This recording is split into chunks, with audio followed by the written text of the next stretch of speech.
Vamos a darle continuidad a la ronda. Le vamos a dar la voz al doctor Arturo Santamaría. Ahora cambiando, Arturo, a esta temática de la cultura política, los usos y costumbres de la clase política, nos indica el maestro Millán.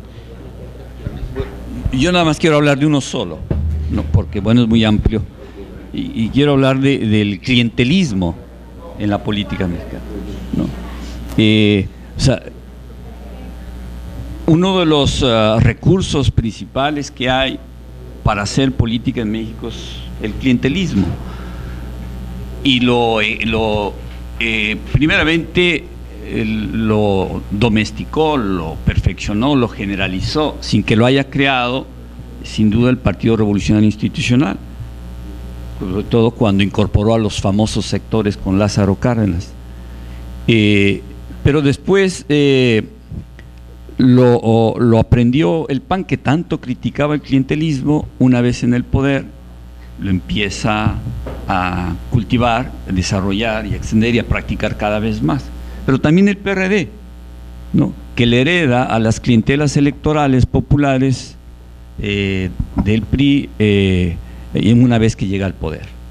Entonces, lo que hay que preguntarse es por qué el clientelismo ha sobrevivido épocas y por qué ha trascendido partidos, ¿no? ¿Qué es lo que lo hace funcionar, ¿no? O sea, entendiendo el clientelismo como la fidelidad política a cambio de favores, ¿no? Es decir, yo estoy con tu partido, yo voy a los mítines, yo voy a las reuniones, yo voto por ti, siempre y cuando tú me des a cambio desde una lámina o una torta, o un favor, una influencia, una palanca, etcétera, ¿no? Todo esto, desde placas de taxis en la Ciudad de México o qué sé yo, ¿no? O plazas, sí. O en el caso de Cuen en la UAS, ¿no? Por ejemplo, el clientelismo que ha desarrollado. Entonces, ¿por qué el clientelismo sobrevive tantas épocas, ¿no? ¿Y por qué todos lo adoptan? Yo nunca entendí más claramente el clientelismo como en la UAS ahora, ¿no? O sea, ¿cómo hacer política? ¿Cómo hace política el ex rector, ¿no? ¿Qué es lo que le dice? O sea, y él recurre a valores tradicionales de la familia mexicana en una época de crisis de desempleo. ¿Cómo garantizo yo la fidelidad de los profesores de la universidad para que voten por mí, me apoyen, digan que soy el mejor rector que había en la historia y qué sé yo, ¿no? Pues les consigue trabajos a sus hijos o a sus familiares, ¿no? Incluso de viejísimos hasta exguerrilleros, comunistas, de todos los sectores del pasado se le han sumado ahí. Y forma entonces un cuerpo en base a favores, en base a protecciones, en base incluso a recomendaciones. Bueno, es una serie de mecanismos, ¿no?, de un tejido muy diverso y complicado para ser clientes, no convencidos de un signo político, de una plataforma, de un objetivo, no, en base a intercambio de favores. Cuando se acaban esos favores, se pasan al otro partido, o lo abandonan al líder o a la estructura esa partidaria. Bueno, esto es un rasgo muy antiguo en México que no se ha eliminado y que se recicla constantemente. Parecía que en la transición democrática mexicana se estaba superando. ¿Pero por qué se está reciclando?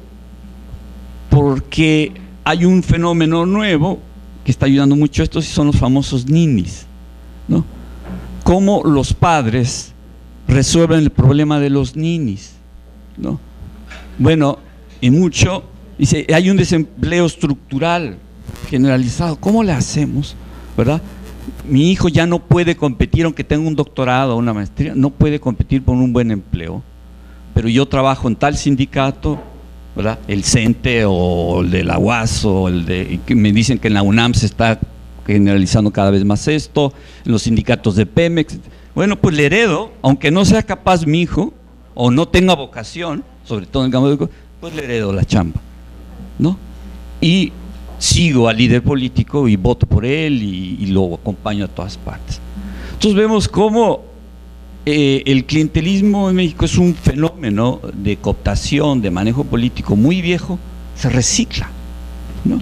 Y se va a reciclar más en México conforme haya menos oportunidades para los jóvenes, como lo estamos viendo. Entonces va a ser muy difícil acabar con el clientelismo, por más que manejemos un discurso crítico, modernizador, y hablar de la necesidad de que los méritos sean los que impulsen a los jóvenes. Los padres se van a olvidar de los méritos y de la capacitación, de la competencia, y van a recurrir al palancazo y a la relación con el jefe para darle un trabajo. Todo eso se reproduce en un control político de masas, ¿no? Todo el país. Yo no veo cómo eliminar el clientelismo. Ningún partido lo ha eliminado y lo está incrementando, ¿no? Desde cualquier posición ideológica que haya, ¿verdad?, se impone esta brutal realidad que definitivamente está provocando muchos problemas en México. El clientelismo en las universidades, en el sector educativo, es el peor que puede haber. Es el peor, ¿no? Porque lo impide que entren los mejores, los más capaces, y la educación se está yendo para abajo, ¿no?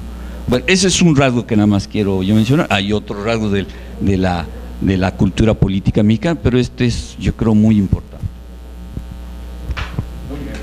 Sin más, Max, adelante.